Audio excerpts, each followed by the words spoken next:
1889 April 20 ഓസ്ട്രിയയിലെ ബ്രൗനോമിൻ എന്ന ചെറിയ അതിർത്തി പട്ടണത്തിൽ ഒരു കുഞ്ഞു ജനിച്ചു. ആ കുഞ്ഞിന്റെ പേര് അഡോൾഫ് ഹിറ്റ്ലർ. അന്ന് ആ വീട്ടിൽ ആരും കരുതിയില്ല ഈ കുട്ടിയുടെ ജീവിതം ഒരു ദിവസം ലോക ചരിത്രത്തിലെ ഏറ്റവും ഇരുണ്ട അധ്യായങ്ങളിൽ ഒന്നായി മാറുമെന്ന്. അവന്റെ അച്ഛന്റെ പേര് അലോയ്സ് ഹിറ്റ്ലർ. അദ്ദേഹം ഒരു കർക്കശക്കാരനായ സർക്കാർ കസ്റ്റംസ് ഉദ്യോഗസ്ഥനായിരുന്നു. നിയമം, നിയന്ത്രണം, അനുസരണം ഇവയ്ക്കൊക്കെ വളരെ പ്രാധാന്യം അദ്ദേഹം നൽകിയിരുന്നു. വീട്ടിലും അതേ കർക്കശത. അവന്റെ അമ്മയുടെ പേര് ക്ലാര ഹിറ്റ്ലർ. അമ്മ വളരെ സ്നേഹമുള്ളവളും മകനെ അതിയായി സ്നേഹിച്ചവളുമായിരുന്നു. ചെറുപ്പം മുതൽ അഡോൾഫ് ഒരു സാധാരണ ബാലനല്ലായിരുന്നു. അവന് ഒറ്റയ്ക്കിരിക്കാൻ ഏറെ ഇഷ്ടം. ചിത്രങ്ങൾ വരയ്ക്കാനും കെട്ടിടങ്ങൾ നോക്കി നിൽക്കാനും അവൻ ഇഷ്ടപ്പെട്ടിരുന്നു. ലോകം അവന്റെ കണ്ണിൽ നിറങ്ങളും രൂപങ്ങളുമായിരുന്നു. പക്ഷെ അച്ഛൻ അലോയ്സിന് ഇതൊന്നും തീരെ ഇഷ്ടമായിരുന്നില്ല. ചിത്രം വരച്ച് ജീവിക്കാനാകില്ല, സർക്കാർ ജോലി നേടിയെടുക്കണം എന്ന് അലോയ്സ് എപ്പോഴും തന്റെ മകനെ ഉപദേശിക്കുമായിരുന്നു. ഈ ഉപദേശം ചെറുപ്പത്തിൽ തന്നെ അവന്റെ ഉള്ളിൽ ഒരു ചെറിയ പ്രതിഷേധമായി വളർന്നു തുടങ്ങിയിരുന്നു. സ്കൂളിൽ അവൻ അത്ര മികച്ച വിദ്യാർത്ഥിയൊന്നുമല്ല. ചില വിഷയങ്ങളിൽ താല്പര്യം, ചിലതിനോട് തീർത്തും അവജ്ഞ. കലാപരമായ കാര്യങ്ങളിലാണ് അവൻ ഏറെ തിളങ്ങിയിരുന്നത്. പക്ഷെ ജീവിതത്തിൽ എല്ലായ്പ്പോഴും കഴിവിനെ മാത്രം പിന്തുടരാൻ സാധിക്കുകയില്ല. അച്ഛന്റെ സമ്മർദ്ദവും വീട്ടിലെ സാഹചര്യവും മൂലം അവന്റെ ഉള്ളിലെ ആ പ്രതിഷേധം പതുക്കെ പതുക്കെ അവനോടൊപ്പം വളർന്നു തുടങ്ങി. അതവനെ മറ്റൊരു വഴിയിലേക്ക് നയിച്ചു. അങ്ങനെ 1903 അച്ഛൻ അലോയ്സ് മരിച്ചു. ആ മരണത്തോടെ കുടുംബത്തിലെ കർശന നിയന്ത്രണത്തിന്റെ ഒരു വലിയ മതിൽ തകർന്നു. എന്നാൽ അഡോൾഫ് ഹിറ്റ്ലറിന്റെ ജീവിതം എളുപ്പമായിരുന്നില്ല. അവനമ്മ ക്ലാരയോട് കൂടുതൽ അടുപ്പമുണ്ടായിരുന്നു. അവൾ മകന്റെ സ്വപ്നം തടയാത്തവളായിരുന്നു. അതുകൊണ്ട് അഡോൾഫ് കൂടുതൽ ഉറപ്പിച്ചു പറഞ്ഞു, ഞാനൊരു ആർട്ടിസ്റ്റ് ആയിരിക്കും, ഒരു ചിത്രകാരൻ. എന്നാൽ 1907 അമ്മ ക്ലാര ക്യാൻസറിനെ തുടർന്ന് മരിച്ചു.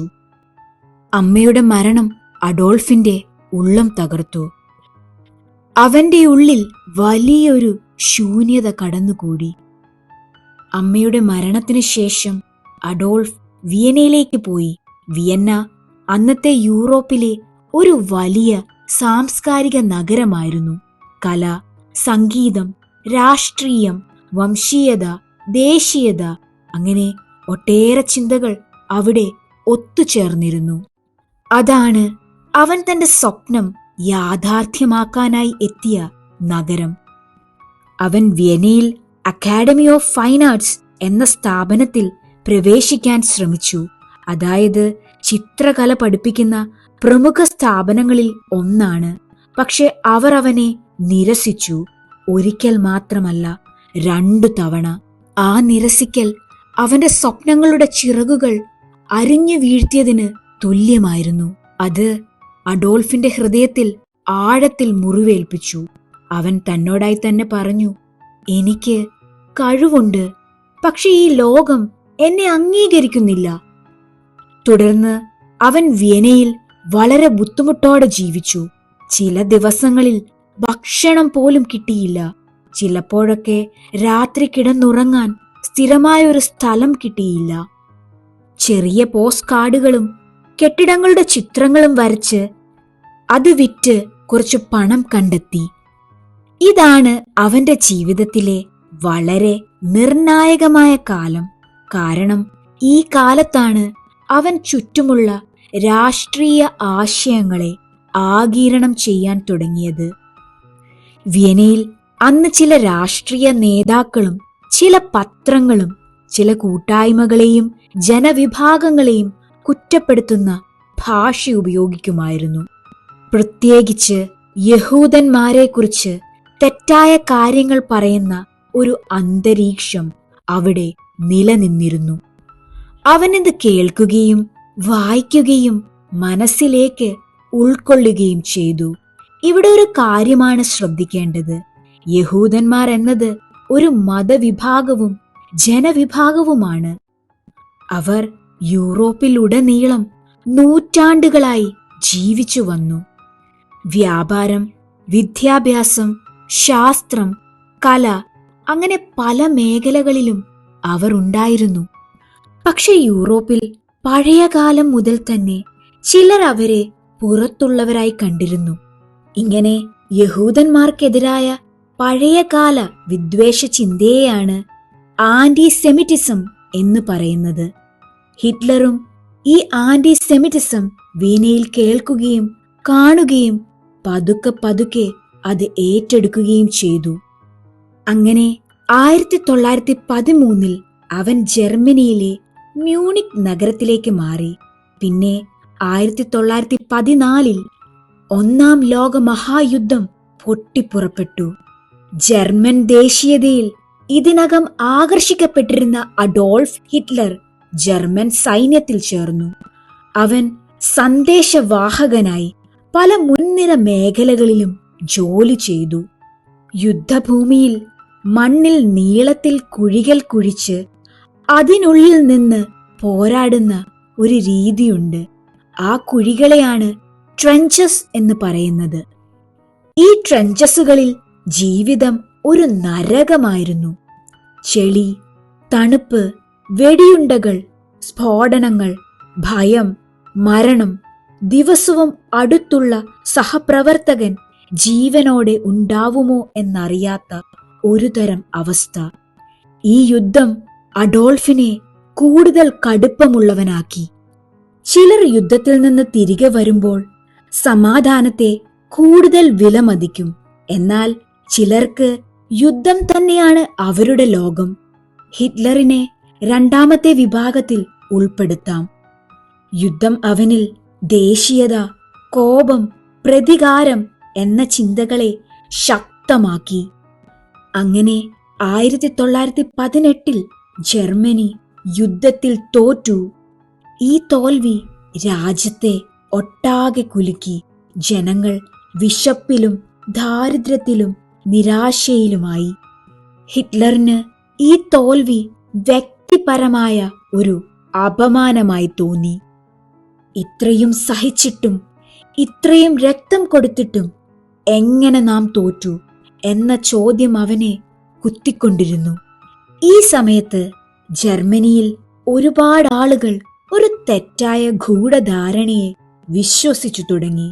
രാജ്യം പുറത്തുനിന്നല്ല, അകത്തുനിന്നാണ് വഞ്ചിക്കപ്പെട്ടത്. ഹിറ്റ്ലറും അത് പതുക്കെ പതുക്കെ വിശ്വസിച്ചു തുടങ്ങി.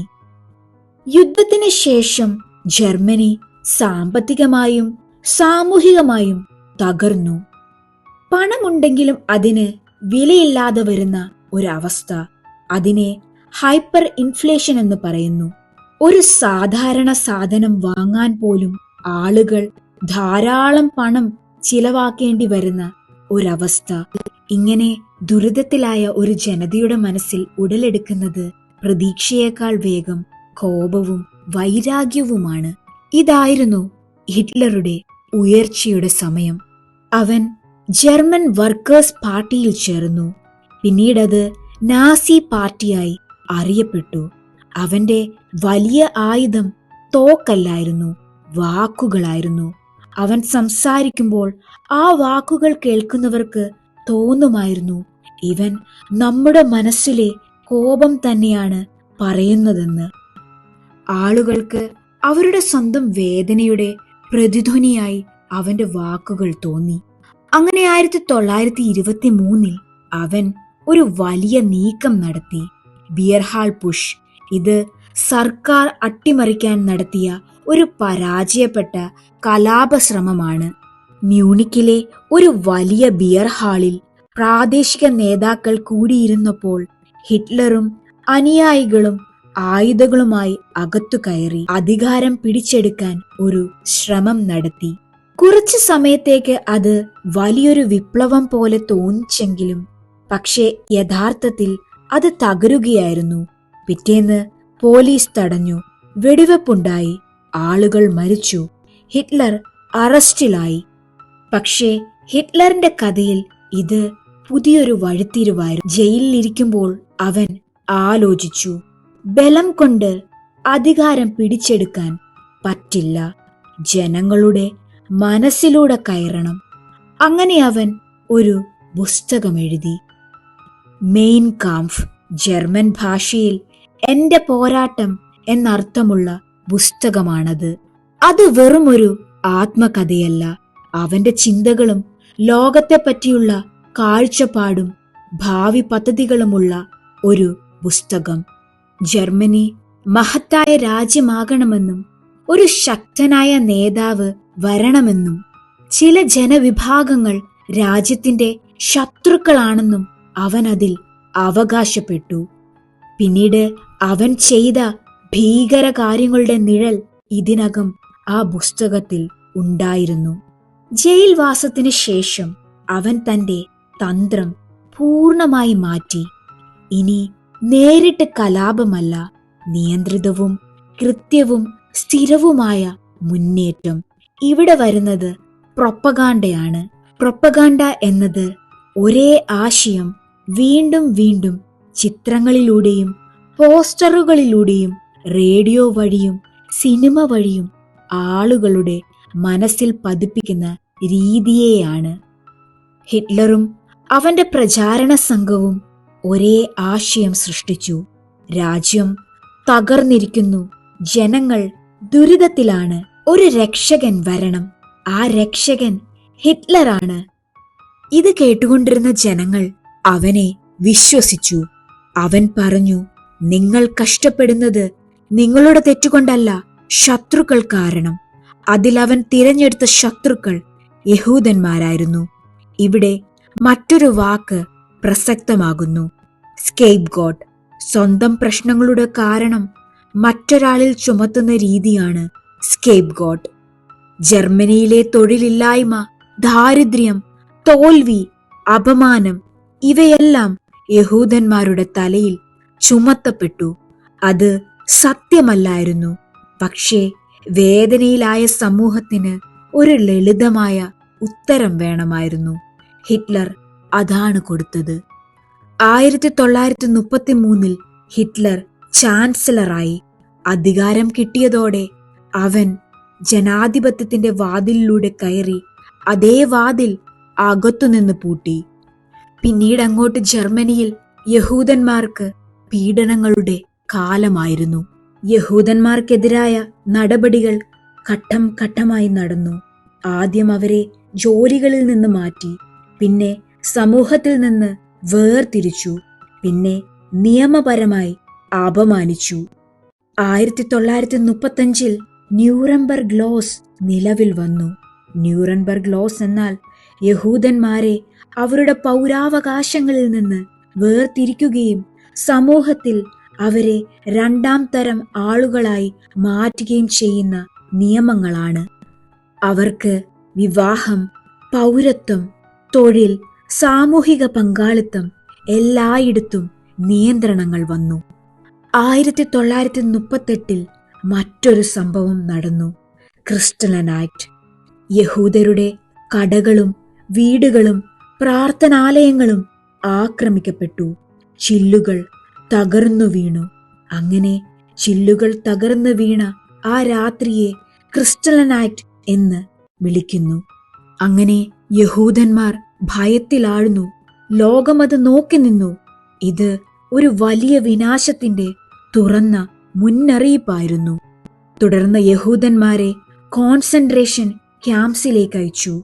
കോൺസെൻട്രേഷൻ ക്യാമ്പ്സ് കൂട്ടത്തോടെ ആളുകളെ അടച്ചുവെക്കുന്ന ക്യാമ്പുകളാണ്.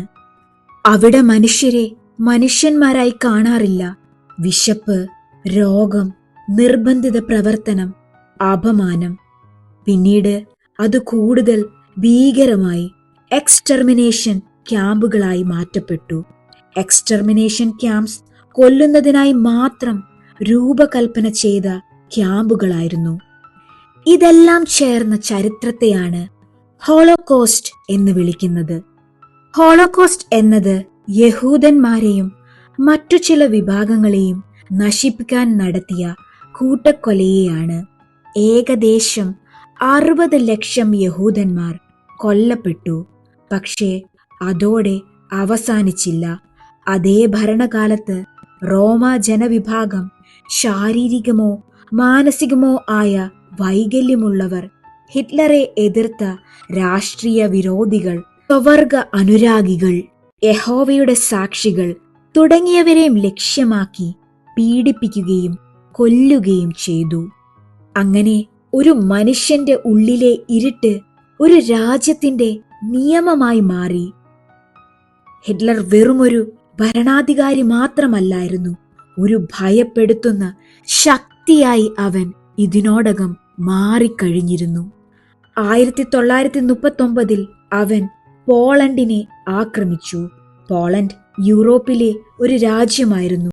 ആ ഒരു ആക്രമണം ലോകത്തെ മുഴുവൻ മറ്റൊരു വലിയ യുദ്ധത്തിലേക്ക് തള്ളിയിട്ടു. ബ്രിട്ടനും ഫ്രാൻസും ആ യുദ്ധത്തിൽ ചേർന്നു. അങ്ങനെ രണ്ടാം ലോക മഹായുദ്ധം ആരംഭിച്ചു. തുടക്കത്തിൽ ഹിറ്റ്ലർ ഉപയോഗിച്ചത് ബ്ലിറ്റ്സ് ക്രീഗ് എന്ന യുദ്ധരീതിയാണ്. ബ്ലിറ്റ്സ് ക്രീഗ് എന്നത് മിന്നൽ വേഗത്തിലുള്ള ആക്രമണമാണ്. ടാങ്കുകൾ, വിമാനങ്ങൾ, സൈന്യം എല്ലാം ഒരുമിച്ച് അതിവേഗത്തിൽ കുതിച്ചു കയറി ശത്രുവിന് പ്രതികരിക്കാൻ സമയം കൊടുക്കാതെ തകർക്കുന്ന രീതി. പോളണ്ട് വളരെ വേഗം വീണു. തുടർന്ന് ഡെൻമാർക്ക്, നോർവേ, യൂറോപ്പിലെ രാജ്യങ്ങൾ ഒന്നിന് പിന്നാലെ ഒന്നായി അവൻ കീഴടക്കി. പിന്നീട് ഫ്രാൻസ്, യൂറോപ്പിലെ ശക്തമായ രാജ്യം, അതും വീണു. ഫ്രാൻസിന്റെ തലസ്ഥാനം പാരീസ്, അതിലും അവന്റെ സൈന്യമെത്തി. ലോകം നോക്കി നിന്നു. ഇവനെ തടയാൻ ആർക്കും കഴിയില്ല എന്നൊരു ഭയം പടർന്നു. പിന്നീട് ബ്രിട്ടൻ, മറ്റൊരു ശക്തമായ രാജ്യം. ഹിറ്റ്ലർ അവരെ തകർക്കാൻ എയർ അറ്റാക്ക് തുടങ്ങി. ഇതാണ് ബാറ്റിൽ ഓഫ് ബ്രിട്ടൻ. ആകാശത്ത് നടന്ന യുദ്ധം. ജർമ്മൻ വിമാനങ്ങൾ നഗരങ്ങൾ ആക്രമിച്ചു. പക്ഷേ ബ്രിട്ടൻ പൂർണ്ണമായി വീണില്ല. ഇവിടെ തന്നെയാണ് അവന്റെ മുന്നേറ്റത്തിൽ ആദ്യ തടസ്സം വന്നത്. 1941 അവനെടുത്ത ഏറ്റവും വലിയ തെറ്റ് സോവിയറ്റ് യൂണിയനെ ആക്രമിക്കൽ.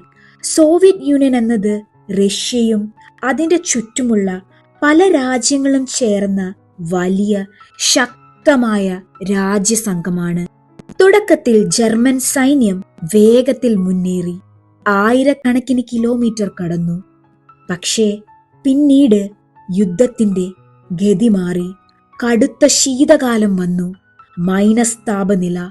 സൈനികരുടെ ശരീരം കട്ട പിടിച്ചു. തോക്കുകൾ പോലും പ്രവർത്തിക്കാതായി. വാഹനങ്ങൾ നിലച്ചു. ഭക്ഷണം കിട്ടാതെ അവർ വിശന്നു വലഞ്ഞു. ജർമ്മൻ സൈന്യം പതുക്കെ പതുക്കെ തളർന്നു.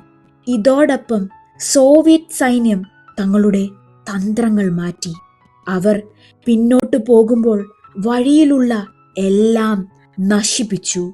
ഭക്ഷണം, വീടുകൾ, വഴികൾ. അങ്ങനെ ശത്രുവിന് ഒന്നും കിട്ടാതിരിക്കാൻ അവർ എല്ലാം നശിപ്പിച്ചു. ഇതിനെയാണ് സ്കോച്ച്ഡ് എർത്ത് സ്ട്രാറ്റജി എന്ന് പറയുന്നത്. ശത്രുവിന് ഉപയോഗിക്കാനാകുന്ന എല്ലാം കത്തിച്ചു കളയുക. തുടർന്ന് സ്റ്റാലിൻഗ്രാഡ്, അത് സോവിയറ്റ് യൂണിയനിലെ പ്രധാന നഗരം. ഇവിടെയാണ് യുദ്ധത്തിന്റെ നിർണായക ഘട്ടം നടന്നത്. ഒടുവിൽ ജർമ്മൻ സൈന്യം കുടുങ്ങി. ആയിരക്കണക്കിന് സൈനികർ കീഴടങ്ങി. ഇതാണ് ആ ടേണിംഗ് പോയിന്റ്, യുദ്ധത്തിന്റെ ദിശ മാറിയ നിമിഷം. അതിനുശേഷം യുദ്ധം പൂർണ്ണമായി മാറി. പിന്നീട് അങ്ങോട്ട് മുന്നോട്ട് നീങ്ങിയത് സഖ്യസേനകൾ. അങ്ങനെ 1944 ഡി-ഡേ. ഫ്രാൻസിലെ കടൽ തീരങ്ങളിൽ സഖ്യസേനകൾ വലിയ ആക്രമണം നടത്തി. ഇത് യുദ്ധത്തിലെ മറ്റൊരു വലിയ വഴിത്തിരിവായിരുന്നു. സഖ്യസേനകൾ യൂറോപ്പിലേക്ക് വീണ്ടും കടന്നു. ഹിറ്റ്ലറുടെ സൈന്യം എല്ലാ വശത്തുനിന്നും സമ്മർദ്ദത്തിലായി. എന്നാൽ അവൻ പിൻവാങ്ങാൻ തയ്യാറായില്ല. അവൻ തന്റെ സൈന്യത്തോടായി പറഞ്ഞു, അവസാനം വരെ പോരാടുക. ഇതിന്റെ ഫലമായി ആയിരക്കണക്കിന് സൈനികർ മരണത്തിന് കീഴടങ്ങി. നഗരങ്ങൾ ഒന്നൊന്നായി തകർന്നു. ആകാശത്ത് ബോംബുകൾ, ഭൂമിയിൽ രക്തം. ജനങ്ങൾ ഓടി, കുഞ്ഞുങ്ങൾ കരഞ്ഞു, വീടുകൾ തകർന്നു വീണു, ജീവിതങ്ങൾ അവസാനിച്ചു. 1945 ബെർലിൻ, ജർമ്മനിയുടെ തലസ്ഥാനം. ശത്രു സൈന്യം വളഞ്ഞു. സോവിയറ്റ് സൈന്യം നഗരത്തിലേക്ക് കയറി. ബെർലിൻ ഇനിയൊരു നഗരമല്ല, ഒരു ചാരക്കൂമ്പാരം. കെട്ടിടങ്ങൾ തകർന്നു, തീയും പുകയും, എല്ലായിടത്തും മരണം. ഈ സമയത്ത് ഹിറ്റ്ലർ ബങ്കറിൽ ഒളിച്ചിരുന്നു. ബങ്കർ ഭൂഗർഭത്തിലുള്ള മറവിടമാണ്. പുറത്ത് ലോകം തകർന്നുകൊണ്ടിരുന്നു. അകത്ത് അവൻ ഒറ്റപ്പെട്ടു. പക്ഷെ അവസാന നിമിഷം വരെ അവൻ തന്റെ തെറ്റ് സമ്മതിച്ചില്ല. അവന്റെ മനസ്സിൽ ഒരേ ഒരു ചിന്ത: ലോകം എന്നെ മനസ്സിലാക്കിയില്ല. പിടിക്കപ്പെടുന്നതും അപമാനിക്കപ്പെടുന്നതും ഹിറ്റ്ലറിന് സഹിക്കാനാവില്ല. തന്റെ അവസാനം താൻ തന്നെ തീരുമാനിക്കണമെന്ന് അവൻ കരുതി. 1945 ഏപ്രിൽ 30 ബങ്കറിൽ അവൻ ആത്മഹത്യ ചെയ്തു. ഒരു ജീവിതം അവിടെ അവസാനിച്ചു. ഒരു സ്നേഹമുള്ള അമ്മയുടെ മകനായി തുടങ്ങിയ ജീവിതം, ഒരു കർക്കശക്കാരനായ അച്ഛനോടുള്ള വിരോധം, തകർന്ന സ്വപ്നങ്ങൾ, ദാരിദ്ര്യം, യുദ്ധങ്ങൾ, കോപം, തെറ്റായ വിശ്വാസങ്ങൾ, ജനങ്ങളുടെ ഭയം, കള്ളപ്രചാരണം, അധികാരം, പിന്നെ ക്രൂരത. ഇവയെല്ലാം ചേർന്നപ്പോഴാണ് അഡോൾഫ് ഹിറ്റ്ലർ ഒരു മനുഷ്യനിൽ നിന്ന് ഒരു വിനാശ ശക്തിയായി മാറിയത്. ചിത്രകാരനാകാൻ സ്വപ്നം കണ്ടൊരു കുട്ടി തന്റെ ഉള്ളിലെ ഇരുട്ടിനെ ജയിക്കാതെ പോയപ്പോൾ ലക്ഷക്കണക്കിന് മനുഷ്യരുടെ ജീവിതം ഇരുട്ടിലാഴ്ത്തിയ ഒരാളായി മാറി. നന്ദി.